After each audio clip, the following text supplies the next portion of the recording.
그리고 꼭 이런 데 보면 댓글에 뭐 일본은 안 돼, 반대 일본, 반이야 하시는 분들이 있잖아요. 아니 근데 진짜 반일이시면은 일본 가가지고 일본 돈을 뜯어오는 것이 진정한 애국 아니겠습니까?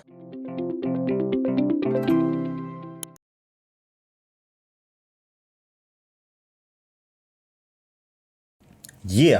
안녕하십니까 할러님들, 강원국입니다. 오늘은요 우리가 워렌 버핏이 투자한 일본 주식을 좀 알아보도록 하겠습니다. 일본은 바로 우리 옆 나라인데 저 같은 경우에는 투자 관련해서 아는 게 별로 없습니다. 맨날 잃어버린 10년, 20년, 30년 하니까 아무래도 좀 꺼려하게 되더라고요. 근데 워렌 버핏 아저씨는 저기 왜 투자를 했는가? 그래서 제가 지난번에 오마하에 갔을 때 해답을 들었죠. 뭐라고 하셨냐면은 밸류에이션을 보고 투자한 게 큰 것 같더라고요. 평균 퍼가 7인 기업, 그러니까 수익률 14%짜리 기업에 0.5%로 자금을 조달해가지고 투자를 했다라고 하는데 이게 잘 와닿지 않을 수가 있기 때문에 부동산으로 제가 바꿔서 설명을 드리겠습니다. 예를 들면 어떤 부동산이 가격이 10억이에요. 자, 근데 임대료가 자그만치 연 1.4억 원입니다. 자, 여기 보시면요. 1.4억 원짜리 순이익을 갖고 오는 부동산에 투자를 하면은 7년 만에 내 비용이 회수가 되잖아요. 그러니까 퍼가 7이다라고 보시면 될 것 같아요. 자, 그런데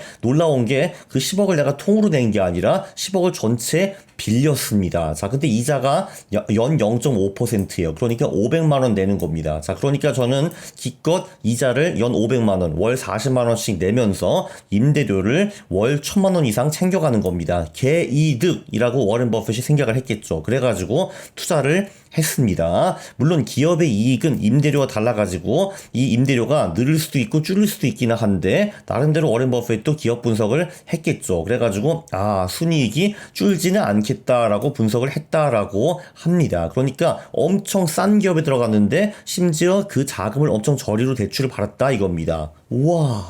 근데 일본이 정말 잃어버린 30년인가 그것도 좀 알아봐야 되는데요. 자, 보면요.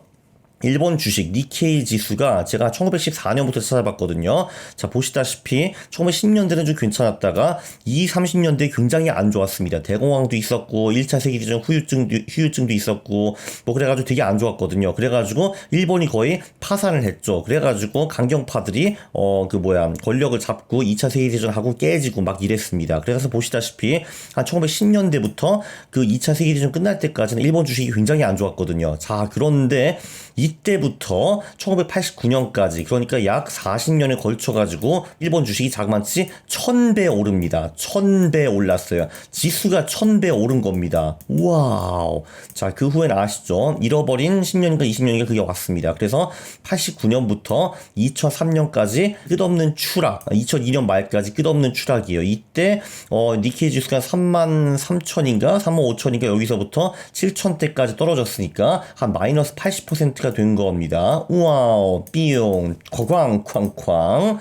자, 그런데 사실 이때부터 대충 잃어버린 뭐가 끝났다고 보시면 될 것 같아요. 한 2002년부터는 일본 주식이 다시 오르기 시작합니다. 자, 근데 왜 이렇게 많이 떨어졌는가? 그건 굉장히 간단합니다. 이 1000배 오르면서 어마어마한 버블이 생겼거든요. 일본의 80년대 버블은 이 세상에 있는 거의 모든 주식 버블과 비교 자체가 안 됩니다. 그때 그런 거 있었잖아요.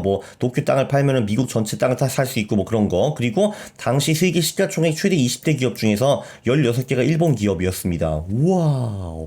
네. 그래서 이제 2002년 말부터 회복이 시작했거든요. 그래서 이때부터 일본 주식이 2배 이상 올랐다가 금융위기 때문에 주저앉았습니다. 2008년에 다시 폭삭 망했죠. 근데 그거는 딴 나라도 마찬가지였습니다. 네. 그리고 그 후에 계속 다시 일본 주식이 상승하고 있죠. 자, 그래서 최근 20년만 보잖아요. 그럼 니케이 지수가 이렇게 움직입니다. 자, 2003년부터 이때 이제 한 7천 정도 찍다가 2007년까지 화려하게 컴백을 했어요. 컴백을 해가지고 이제 일본 주식이 다시 가냐 했는데 금융위기 때 박살났습니다. 그리고 재밌는 거는 우리나라 같은 경우는 주식이 다시 이렇게 리바운딩을 했거든요. 근데 일본 주식은 리바운딩을 잘 못하고 한 2012년까지 비실거리다가 자, 이때부터 아베노믹스가 뭔가 와가지고 주식이 10년 동안 이제 쫙 이렇게 우상향하는 모습을 보여줍니다. 여기서 재밌는 게 뭐냐면은 한국 시장과 다르게 움직이는 구간이 꽤 있습니다. 그래서 분산 투자용으로 괜찮아요. 예를 들면은 조금 전에 말씀드렸지만 2009년부터 11년 요때는 한국 주식, 일본 주식도 훨씬 더 강하게 올랐거든요. 자, 그 대신에 오른 다음에 한 6년 정도 횡보를 했습니다. 횡보를 했는데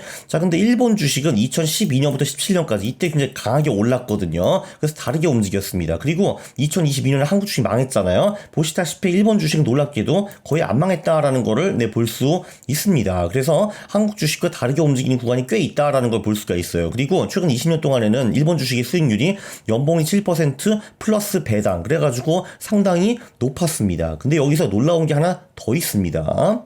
이 아름다운 차트, 이건 도대체 무엇인가? 라고 하면요, 원화로 니케이 지수에 투자한 사람은요, 이런 수익을 얻었습니다. 아니, 왜 이렇게 스무스하게 움직여? 조금 전에 니케이 지수가 이렇게 움직인다고 하지 않았어? 라고 했는데, 엔화가 안전자산이기 때문에 주식이 떨어지면은 이 엔화가 올라가지고 주식의 손실을 만회해 줬습니다. 그래서 예를 들면 2008년 금융위기 때도 손실이 거의 없죠. 주식은 분명히 이렇게 떨어졌는데, 보시다시피 엔화가 올라가지고 한국 투자 입장에서는 손실이 거의 없었다라는 것을 볼 수 있습니다. 그래서 이게 지금 니케이 지수가 니케이 지수를 우리가 원화로 투자했다면은, 그러니까 한국 투자자 입장에서는 20년 동안 정말 아주 스무스하게 우상향하는 모습을 보여준다, 이런 거를 볼 수 있습니다. 굉장히 어메이징하죠. 그래서 일본 주식이 생각보다 상당히 매력적이다라는 거를 볼 수 있습니다. 이게 이제 엔화거든요.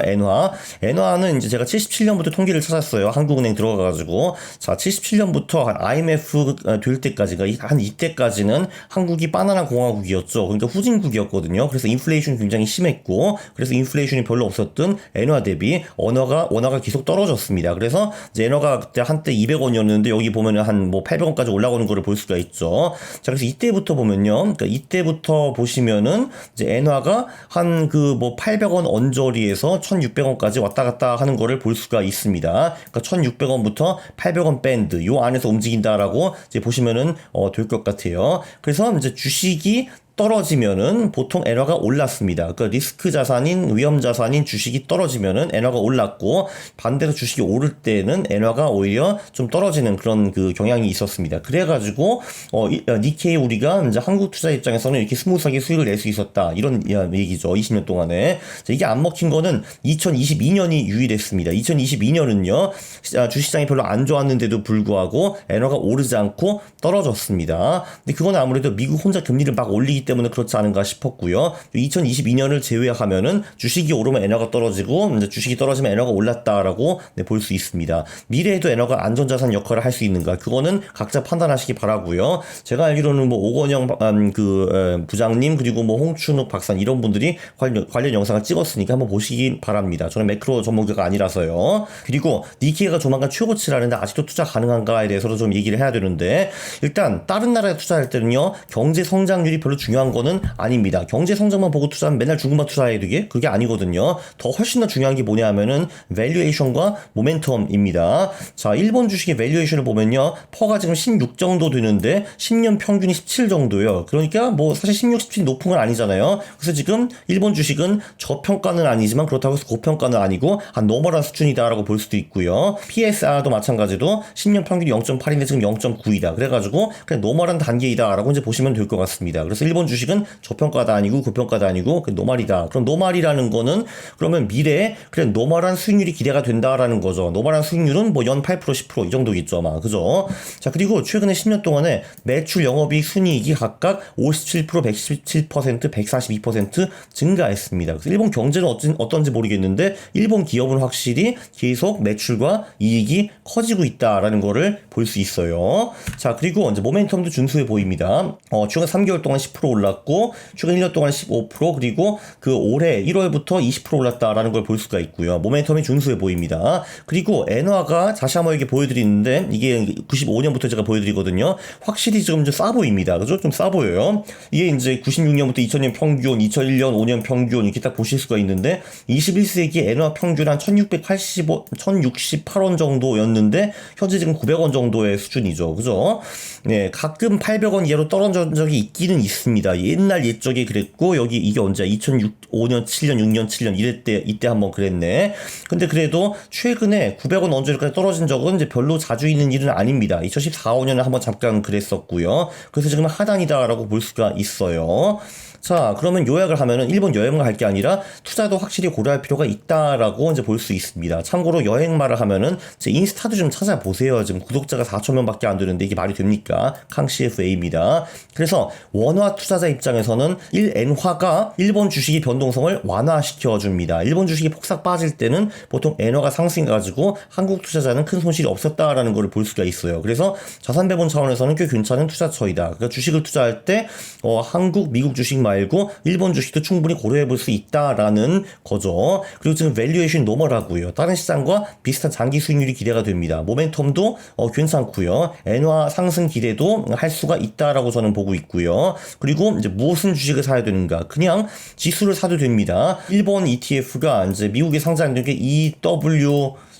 그죠? 제가 알기로는 EWJ를 살 수도 있고요. 또는 워렌 버핏처럼 저PBR 주식을 사가지고 묻어두는 것도 하나의 방법이 될 수 있을 것 같습니다. 이런 주식은요, 심플리월 ST라는 사이트에 가면 찾을 수가 있고, 그리고 조만간 콘서스도 일본 데이터를 제공할 예정이니까 기대해 주셔도 될 것 같습니다. 네, 이번 영상 상당히 유익했죠. 네, 동의하시면은 구독 그리고 좋아요 부탁드리겠습니다. 그리고 꼭 이런 데 보면 댓글에 일본은 안 돼, 반대 일본, 반이야 하시는 분들이 있잖아요. 아니 근데 진짜 반일이시면은 일본 가가지고 일본 돈을 뜯어오는 것이 진정한 애국 아니겠습니까? 네, 그럼 이걸로 진짜 물러나겠습니다. 감사하겠습니다.